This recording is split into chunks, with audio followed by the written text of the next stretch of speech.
What's up YouTube? Welcome to Cars, Cost, and Technology. Today I'm out in my Corvette Stingray, headed up to CarMax to browse around for a little bit. Today's video actually won't be about my Stingray though, it's going to be about my previous Corvette.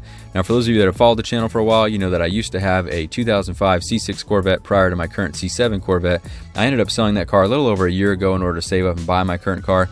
I wanted to give you guys some more information as to what happened with that transaction, give you some insight into what it's like to sell a car to CarMax, and give you some of my reasoning and logic behind why I made that decision. Now before we get started, there's obviously been a pretty big spike in interest around the CarMax buying process or appraisal process here recently on YouTube. For whatever reason, we've seen pretty much every type of car you can imagine be brought to CarMax for an appraisal. Everything from exotic supercars to modified domestic cars, all types of different cars have been brought there. And typically, every video ends in almost the same story. You know, the appraisal is a really low ball appraisal, nothing that the seller or the YouTuber would actually accept for their car. And they're somewhat, you know, more or less making fun of the process more so than actually considering selling their car. I wanted to share kind of a different perspective with you guys. When I brought my C6 Corvette there, I'm not going to say the process wasn't without its flaws, but it was actually a pretty good experience, and overall I ended up accepting the offer because it was pretty competitive. Now just to kind of refresh you guys on the numbers, I have made a video about this in the past as far as what I bought and sold my C6 Corvette for, but again, a quick refresher. I purchased the car roughly a little over 2 years ago for $25,000. It was just a base model 2005 C6 Corvette. Drove it for almost a full year, put a couple thousand miles on it, and had made my mind up that I do want to for sure purchase a C7 Corvette. So I ended up wanting to sell the car, and I had access to another vehicle, so I wanted to get rid of the C6 relatively quickly so I didn't lose any more value on the car. I got a quote from CarMax, and as you may know from other videos, they do give you two different options. They give you the in-house CarMax quote. They also give you the Kelley Blue Book instant cash offer. Now they'll honor whichever of the two is higher.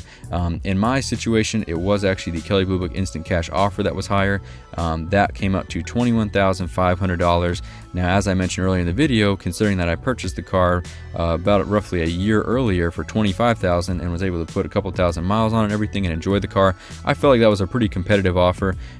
So I did end up accepting that offer over the CarMax offer, which was, I believe, roughly $1,000 less than the Kelley Blue Book instant cash offer. Doesn't mean that's always going to pan out that way, but in my situation it was. Now I want to go over a couple reasons why I ended up accepting that instead of exploring some other options.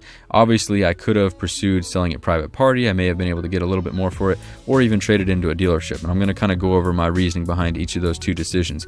Now, I thought about selling it private party, and I did even seek out a couple different websites in an effort to sell it to a private buyer. The problem was, with me being 24 and selling a Corvette, I knew that there was going to be some obstacles to overcome to convince the potential buyer that I had treated the car well. You know, typically younger sports car owners are pretty rough on their cars, you know, especially trying to sell a car that's out of warranty that a younger buyer had owned for a little while. I just felt like there's going to be a lot of skepticism from the potential buyer, and I was going to end up getting lowballed anyway just because they were nervous that the car they were buying was going to have a lot of wear and tear done to it. Where with CarMax, you know, the appraiser never actually saw me or knew. I mean, they may have saw my date of birth on a piece of paper, but other than that, I don't think they had any reason to go into it biased thinking that the car had been beat up or abused. Number two, you know, why I didn't trade it into a dealership. At the time, I wasn't quite ready to commit to my C7 Corvette yet. Number one, I wanted to see what was going on. There was so many rumors going on about the CA and all kinds of things happening. Now that that's really unfolding, we know a lot more about that, and I have a better understanding of that. I was less skeptical to go ahead and purchase my C7 Corvette, but at the time I sold my C6, there wasn't near as much confirmed, and I was still really anxious to see what was happening before I committed to buying a C7.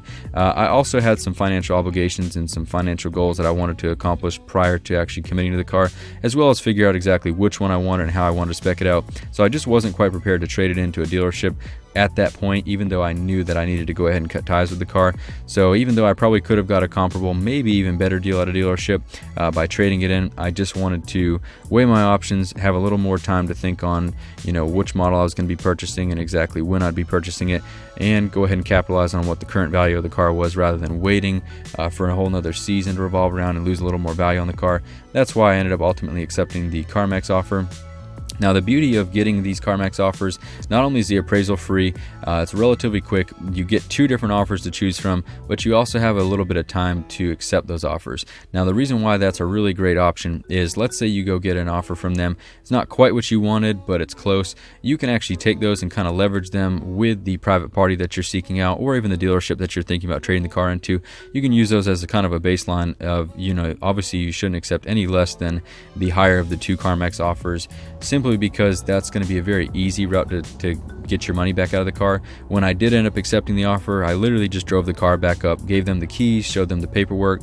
I didn't even have to go through another appraisal or them scan the car again. They just accepted it, went ahead and cut me a check for the equity in the car, and it took maybe 20-30 minutes to do the paperwork, if that, and I left with check in hand for the equity that I had in the car. So it was a very simple process, and I wouldn't recommend anyone go through the process of the extra labor involved with a private party sale if it's not going to be considerably more than what you get from CarMax. Considering most of the liability is taken off you, they're going to take care of most of the work for you.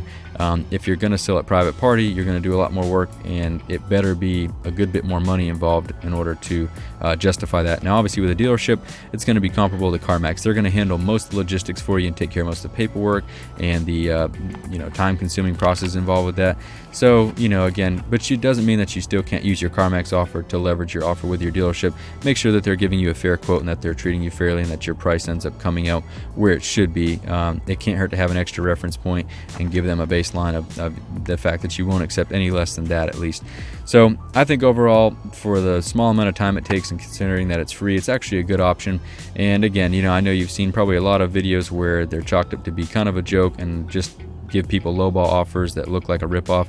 But like I said, my perspective was a little different. Now, granted, my car wasn't modified at all. It's a fairly common car, being a C6 Corvette. There's a lot of them out there and a lot of potential buyers out there as well. But overall, I was fairly happy with the process, and that's why I ended up choosing to go with them, considering that I was able to drive a Corvette for a little over a year, just around $3,000 of depreciation. I felt like it was very fair, and I walked away from that whole experience feeling really excited to move on to my C7, and not at all like that was a waste of time or anything that I regretted doing. But anyway, guys, I just want to share this with you because I thought maybe it'd help any of you thinking about selling your car, or you wanted a little more insight into the CarMax process outside of just the kind of funny appraisal where it's a extremely low ball offer and it's more of a joke. Give you a little more details, but definitely let me know in the comments if you have any other questions. I'd be glad to try to answer them for you. I'm definitely not promoting CarMax or telling anyone that they should definitely sell their car there. I'm more or less just giving you a little insight, sharing my experiences, and hopefully it helps you have a better understanding of the process. But let me know in the comments if you've ever sold a car there, or if you have any other interesting car sales stories that other viewers might find interesting. But give the video a like if you enjoyed it and you found it helpful. Definitely consider subscribing to the channel if you haven't done so already. But we'll talk to you in the next one. Have a great day, guys. Thanks for watching.